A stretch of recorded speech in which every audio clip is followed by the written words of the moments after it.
The Six Heroes. Thanks to Ryud's heroic sacrifice, the Dragon Master's beacon was lit for all of the Maple World to see. Many people gathered at the site of the battle in response, and among them were six heroes who would unite against the Black Mage. Freud, the Dragon Master, was a prodigy, having exponential mastery over magic despite his young age. Those who knew him best were well acquainted with his radical beliefs, as Freud felt that those who monopolized power, whether they be kings or transcendents, ultimately did more harm than good. He held a deep love for living creatures, especially dragons, and believed that in a perfect world, humans would be able to govern themselves and live peacefully with the other creatures of Maple World. His research into dragons would lead him to meet Afrian, the king of the onyx dragons. The onyx dragons were the most powerful species of dragons, but their souls remained incomplete until they bonded with another whose soul resonated on the same frequency. Realizing that they both shared a kindred spirit, Freud and Afrian created the first spirit pact, a contract that allowed them to gain immense power, such that they could perform great feats of magic that they would not have been able to do alone. Author's note: Evan's storyline implies that many people went on to make spirit pacts with onyx dragons, although there's no other mention of this outside of his conversation with Afrian. After their contract was complete, Afrian gifted Freud a dazzling pendant called the Sylph Pendant. Although it was purely decorative, it was a symbol of their sacred bond. When the Black Mage heard of the might of the Onyx Dragons, he approached Afrian and offered to form a spirit pact with him, instead hoping to take the power of the Onyx Dragons for himself. Sensing the Black Mage's evil soul, Afrian refused and turned him away. In retaliation, the Black Mage wiped out the Onyx Dragons, leaving Afrian and his egg as the sole survivors. Author's note: Evan's lore comes from an earlier time in the game when the Black Mage was a generic evil villain rather than a fallen savior. As such, it seems fairly out of character for him to have coveted the Spirit Pact's power when he knew in retrospect that he was aiming to steal Tana and Ryan's transcendent powers. You could argue that he did this in order to force Freud to join in the fight, but I feel like Freud would have fought the Black Mage even if the Onyx Dragons hadn't been wiped out. Iran was a powerful warrior who possessed a polearm with a spirit, Maha, which she obtained from a legendary blacksmith in Mulung. As weapons with spirits are extremely rare, and even rarer still was it to be deemed worthy to wield one, it spoke immensely of Iran's strength as a legendary warrior.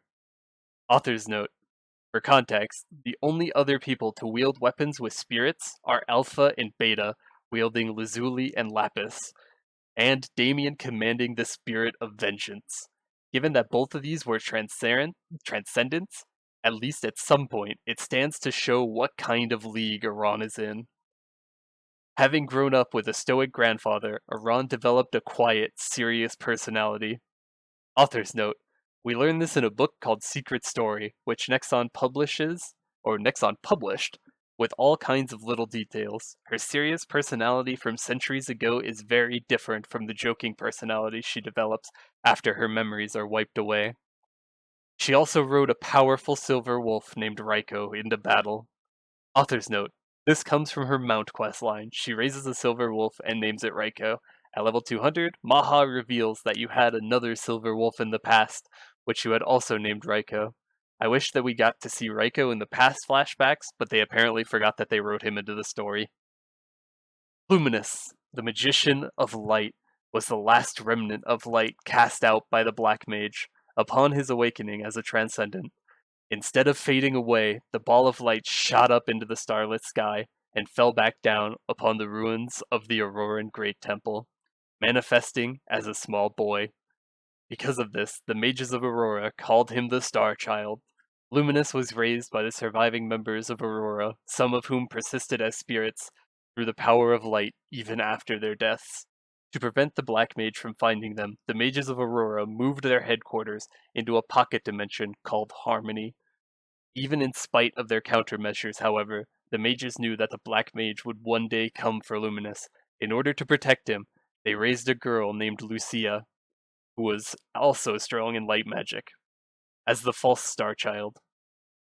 Luminous grew up as best friends with Lucia, unaware that she had been raised as a lamb for slaughter. When the Black Mage came to destroy the last of the light, Luminous managed to escape, and Lucia remained behind to be killed in his place, in order to make the Black Mage believe that the threat of the Star Child had been dealt with. Author's note: Luminous's storyline has many references to Star Wars. His master, Byron, is known as the Beer One in other translations, an obvious reference to Obi-Wan, and even manifests as a guiding spirit, like Obi-Wan aids Luke as a Force spirit. Luminous struggles against the darkness is similar to the temptation of the dark side of the Force. He also creates a Santrabo guard, which is called R2B2. Which is obviously a reference to R2D2. It's possible that Luminous and Lucia might also be loose tie-ins for Luke and Leia as well. Regarding the storyline with Lucia, the White Mage tells you at the end of Tenebris that he deliberately didn't destroy the last of the light when he awakened as a transcendent because he knew that you would become the adversary. Given the adversary can be any class, you can technically disregard that last part, but it does confirm that the Black Mage had no intention of destroying Luminous, which contradicts the storyline with Lucia in which he attacks Harmony, although you could argue that he did this in order to give Luminous a reason to fight the Black Mage, similar to the reason why he destroyed the Onyx dragons. But much like Freud, I feel like Luminous would have considered it his duty to fight against the darkness as a Mage of Aurora anyways. Mercedes was the ruler of the elves and considered it her solemn duty to fight the Black Mage in order to protect her people in the kingdom of Elwell. Two young elves named Lucid and Athena Pierce both idolized Mercedes and spent much of their time trying to impress her with their skills. Lucid was often jealous of Athena, as her prowess in archery exceeded that of Lucid's own. Lucid soon realized that she had the ability to manipulate dreams and created a music box as a gift for Mercedes, which was capable of producing sweet dreams to its listeners. However, she became upset when Mercedes decided to share the music box with the kingdom, as she wanted it to be something she could share with Mercedes alone.